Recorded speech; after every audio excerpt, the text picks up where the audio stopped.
మోడీ గారి సత్తా చూడు, శివాజీ చేతుల కత్తిని చూడు, శివాజీ చేతుల కత్తిని చూడు, శివాజీ చేతుల సత్తా చూడు,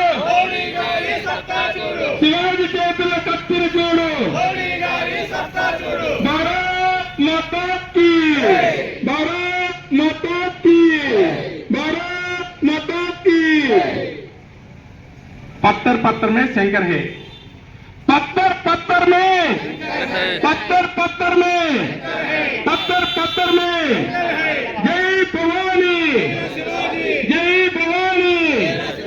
भारत माता की, भारत माता की. जय भवानी, जय भवानी.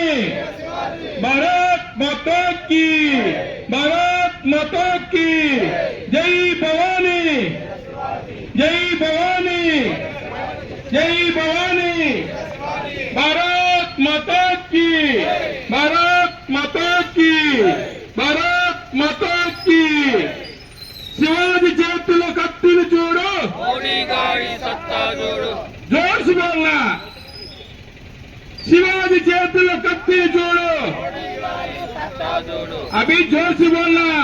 శివాజీ చేతుల కత్తిని చూడు, మోడీ చేతుల సత్తా చూడు, శివాజీ చేతుల కత్తిని చూడు, మోడీ చేతుల సత్తా చూడు, శివాజీ చేతుల కత్తిని చూడు, మోడీ చేతుల సత్తా చూడు, శివాజీ చేతుల కత్తిని చూడు, మోడీ చేతుల సత్తా చూడు. శివాజీ చేతుల కత్తిని చూడు, మోడీ గారి సత్తా చూడు, శివాజీ చేతుల కత్తిని చూడు, మోడీ గారి సత్తా చూడు. జై శివాజీ, జై జై శివాజీ, శివాజీ, జై శివాజీ, జై శివాజీ. జై శివాజీ.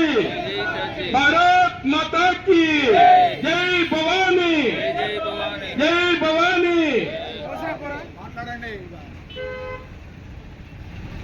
అలాగారి చెప్పాలి మాట్లాడమను శివరాజు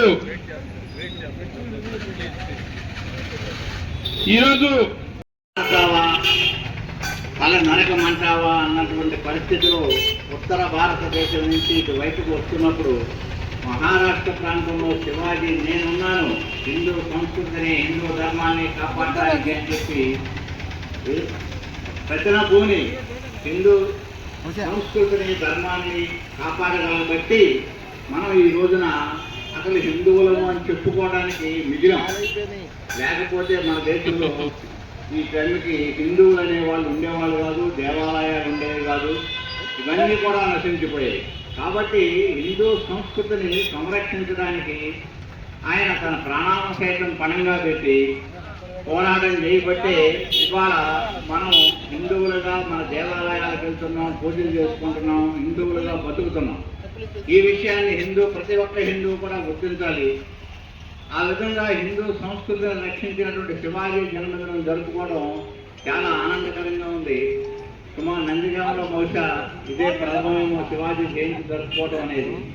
రాబోయే రోజుల్లో ఇందాక సీతారామయ్య గారు చెప్పారు, శివాజీ విగ్రహాన్ని ఏర్పాటు చేసుకోవాలి మనం. ఎందుకంటే మన హైందవ ధర్మాన్ని నిలబెట్టినటువంటి ఆది శంకరాచార్య వాడు